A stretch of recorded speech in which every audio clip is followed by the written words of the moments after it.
అగ్ర కథానాయకుడు ఎన్టీఆర్ జూలై 18న రాజకీయాల్లోకి వస్తున్నారని వార్తలు సోషల్ మీడియా మాధ్యమాల్లో చర్చనీయాంశమైంది. అయితే ఇప్పటికే ఈ వార్తలపై స్పష్టత వచ్చింది.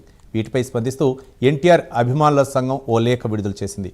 ఆ రోజు నిర్వహించనున్న ఊరువాడ కార్యక్రమానికి తారక్ పొలిటికల్ ఎంట్రీకి సంబంధం లేదని స్పష్టం చేసింది. ఇది ఒక సామాజిక కార్యక్రమం మాత్రమేనని వెల్లడించింది. ఇక ఇదే అంశంపై మా ప్రతినిధి నరసింహ విశాఖ నుండి తెలుగు శక్తి అధ్యక్షుడు బివి రామ్తో ఫేస్ టు ఫేస్. ప్రముఖ కథానాయకుడు జూనియర్ ఎన్టీఆర్ రాజకీయాల్లోకి వస్తున్నారంటూ సోషల్ మీడియా మాధ్యమాల్లో కూడా సందేశాలు కూడా వినపడుతున్నాయి. అయితే ఈ క్రమంలో ఈ నెల 18న కూడా ఊరువాడ కార్యక్రమానికి ఎన్టీఆర్ అభిమానులు కూడా శ్రీకారం చుట్టారు. అయితే ఈ క్రమంలోని నేడు రేపు భవిష్యత్ కాలంలోని జూనియర్ ఎన్టీఆర్ ఆవశ్యకత ఉందంటారా?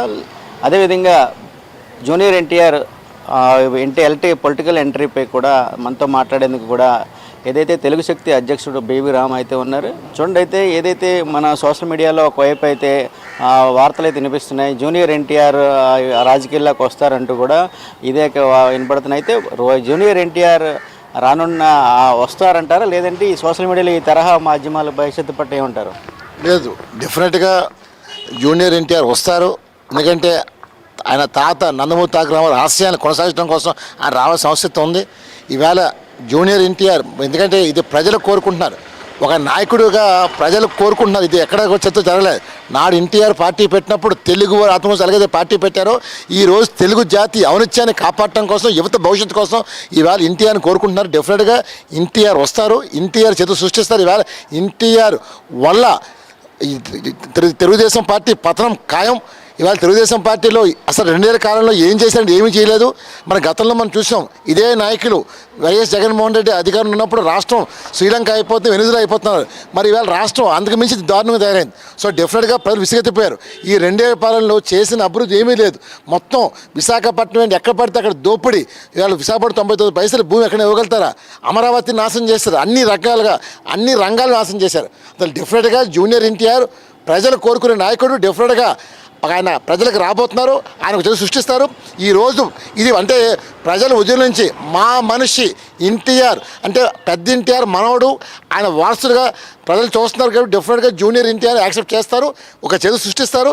తమిళనాడులో విజయ కంట గొప్ప విజయం అందించి ఆంధ్రప్రదేశ్ నా భూతో నా భవిష్యత్తు చేయబోతున్నారు. డెఫినెట్గా తెలుగు ప్రజలు ఎప్పుడు తలదించుకోరు, తలదించుకుని చూపిస్తారు.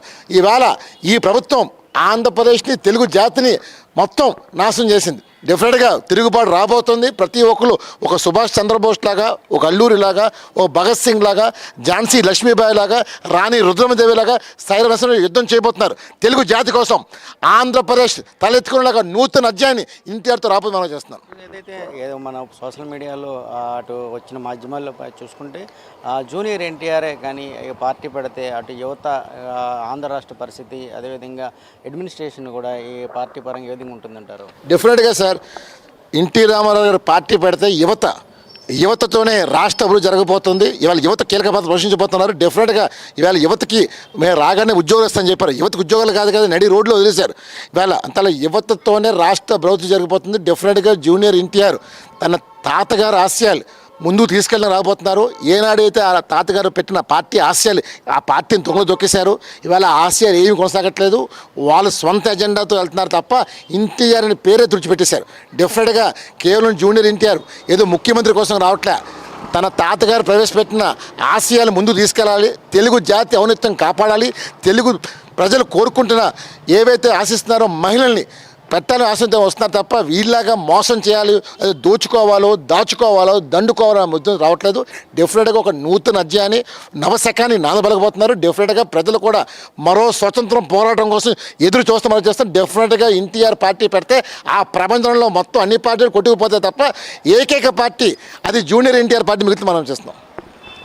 ఇది ప్రధానంగా చూసుకుంటే ఏదైతే జూనియర్ ఎన్టీఆర్ ప్రత్యక్షంగాను పరోక్షంగా కానీ రాజకీయాల్లోకి రాగలరని వస్తారని కూడా ఒకవైపు అయితే బివి రామ్ చెప్తున్నారు. అదేవిధంగా ఏదైతే జూనియర్ ఎన్టీఆర్ ఏదో సోషల్ మీడియాలోని రాజకీయ అరంగేట్రం చేస్తారని వచ్చిన వార్తలు కూడా నిజమే, అది నిజం అవుతే బాగుంటుందని కూడా ఒకవైపు అయితే చెప్తున్నారు. అదేవిధంగా భవిష్యత్ కాలంలో కూడా జూనియర్ ఎన్టీఆర్ పార్టీ కానీ పెడితే అది ఏకకాలంలోనే అన్ని పార్టీలు కూడా భూస్థాపితం అవుతాయని కూడా ఒకవైపు అయితే తెలుగు శక్తి అధ్యక్షులు అయితే బివి రామ్ చెప్తున్నారు. ఏదేమైనా కూడా కూడా అటు సోషల్ మీడియా మాధ్యమాల్లో ఉన్నటువంటి జూనియర్ ఎన్టీఆర్ రాజకీయాలకు వస్తారన్న వార్తలు అయితే చర్చనీయంగా మారిందని మనం చెప్పవచ్చు. కెమెరామెన్ సూర్యతో నరసింహ, ప్రైమ్ లైన్, విశాఖపట్నం నుంచి.